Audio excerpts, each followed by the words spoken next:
Life as the reluctant leader of a settlement of freshly minted, chaos-prone tinkers was noisy. The ever-present sound of my community, which I'd affectionately named Scrap Heap, was a symphony of buzzing plasma cutters, whirring drones, and the occasional distant, non-lethal explosion. It was messy, unpredictable, and dangerously free. It was home. After the showdown with Ren at the scrap meet, he had been exiled, cast out with nothing but the clothes on his back and a bruised ego the size of a crashed freighter. I hadn't heard from him in months, and frankly, I was happy to file that particular problem under solved, please do not reopen. I had bigger issues, like teaching a former farmer class how to build a geothermal vent without accidentally cracking the planet's crust. The first sign that my peace was about to be shattered came from Gus, the old arc blade scrapper. He approached me one evening, his face grim. "Kori," he said, his voice a low rumble. "We're losing people." I frowned. Losing them how? To a sandworm. Did Brenda's nutrient paste finally achieve sentience and seek revenge? "Worse," Gus said, pointing a gnarled finger to the west. "They're leaving for the factory." The factory? The name had been a whisper on the wind for weeks. A new settlement, rising out of the heap with impossible speed. Stories told of clean, geometric structures, of automated defenses that never failed, of a place with unlimited power and purified water. It sounded like a myth, a scavenger's paradise. "I'll check it out," I said, a knot of unease tightening in my stomach. "Sparky, prep the scout drone. Let's see what all the fuss is about." The drone footage was stunning. Against the chaotic, jagged skyline of the Great Heap, the factory was a stark anomaly. It was a city of perfect circles and clean, efficient lines, built around the monolithic structure of a pre-system automated manufacturing plant. Walls of polished steel gleamed, identical defense turrets swiveled in perfect synchronization, and orderly residential blocks were laid out in a flawless grid.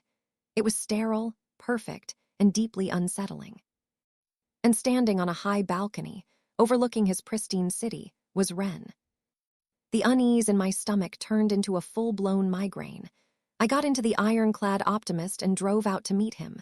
There were no chaotic mobs at the gates of the factory, just a single, polite, and unnervingly calm security drone. "Welcome to Unity City," it chirped, its voice a pleasant female monotone. "Director Ren is expecting you." I was escorted to the central spire, the heart of the old factory. The interior was spotless, not a speck of rust or grime. Automated drones zipped silently along prescribed paths, performing their duties with unnerving efficiency. It was the exact opposite of the beautiful, creative chaos I had built in Scrap Heap. Ren was waiting for me in a minimalist office that overlooked his city. He wasn't the arrogant, power-drunk boy I had exiled. He was calm, composed, his eyes holding a new, cold confidence. "Kori," he said, a small, knowing smile on his face. "I see you found my little project. What do you think?" "It's clean," I admitted. "I'll give you that. How did you manage all this?" "I found a better partner than a broken, fantasy-based system," he said, gesturing to a glowing blue orb in the center of the room. "Kori, meet Unit 734. The original city management AI of this facility. It's been dormant for centuries, just waiting for someone with the vision to restore its purpose." "Greetings, user Kori," the AI's voice, the same as the security drones, echoed through the room. "My analysis indicates your settlement, Scrap Heap, operates at a 37% efficiency rating, with a 62% probability of catastrophic failure within the next 5 standard years. Unity City operates at 99.8% efficiency. The logical choice is clear." "Your AI is a bit of a pessimist," I said to Ren. "It's a realist," he countered. "It offers what you can't, Kori: safety, stability, order. There are no explosions here. The power never fails. Everyone has a purpose, a designated role in the city's function. It's a perfect machine." That was the hook. Ren wasn't trying to conquer me with an army. He was trying to poach my people with the promise of a better, safer life. He was offering a gilded cage. Over the next few weeks, the exodus from Scrap Heap grew. People were tired of the danger, the uncertainty. They were drawn to the sterile perfection of Unity City. The final straw came when Leo, The young cryomancer I'd helped train came to me, his face conflicted. "They have ice cream, Kori," he said, as if confessing a terrible crime. "Real, actual, non-toxic ice cream. The AI has designated me as a cryotechnician for their food preservation unit. It's a real job." I knew then that I had to do something. I couldn't fight Ren's idea with force. I had to prove that my philosophy, our philosophy of chaotic freedom, was better. And that meant a direct challenge. I sent Ren a message. "A new invention fair. At the old scrap meat grounds. Your best new tech against mine. Let's show the people what the future really looks like." It was a gamble. Unit 734's manufacturing capabilities were immense. It could fabricate perfectly designed, efficient machines by the thousands. My people were still figuring out how to make a stable power source. The day of the fair was tense. Ren arrived with a phalanx of identical, sleek black security drones, their movements perfectly synchronized. He presented his masterpiece, a weather mitigation sphere, a massive device that could control the local climate, eliminating the threat of the heap's violent storms. It was a marvel of engineering, a perfect, logical solution to a universal problem. The crowd murmured in awe. Then it was my turn. I didn't present a single grand machine. I presented an idea. "My invention," I announced, "is everyone." On my signal, the people of Scrap Heap brought out their creations. They were absurd, chaotic, and beautiful. Gus had a new arc blade that could switch between a cutting torch and a kinetic hammer. Brenda, my old nemesis, had finally perfected her nutrient paste dispenser. It now played a cheerful little tune while creating paste in 5 different flavors. Leo had built a cryo-sculpting tool that could create intricate statues of ice. There were 100 different inventions, each one unique, personal, and a little bit insane. "This is your defense," Ren scoffed. "A collection of toys." "This isn't a defense, Ren," I said. "It's a society. It's messy and inefficient, but it's ours. It's the freedom to create something wonderful, even if you sometimes create a miniature sun by mistake."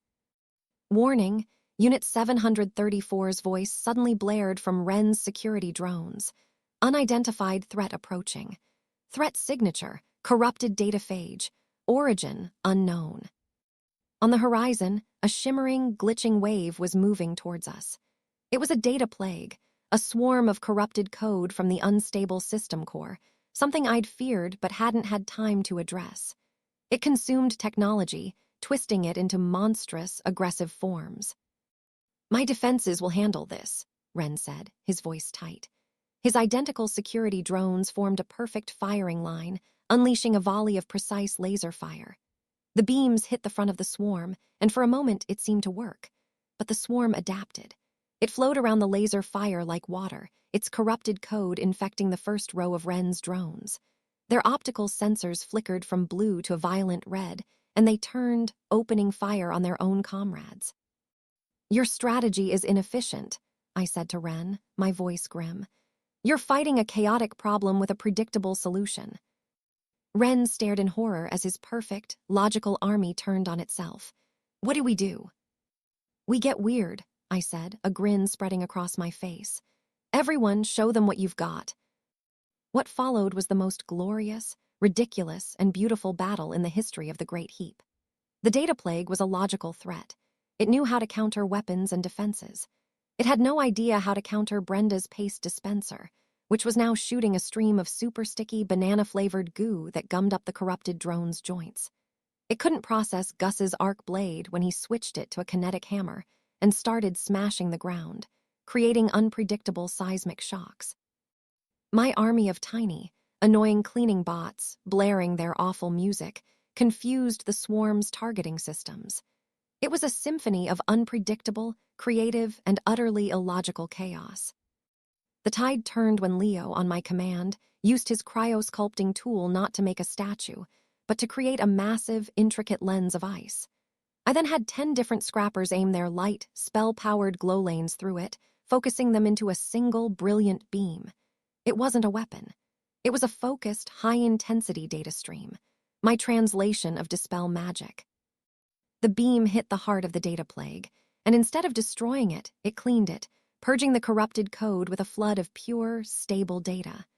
The swarm dissolved into a shower of harmless pixels. Silence fell over the plains of the Great Heap.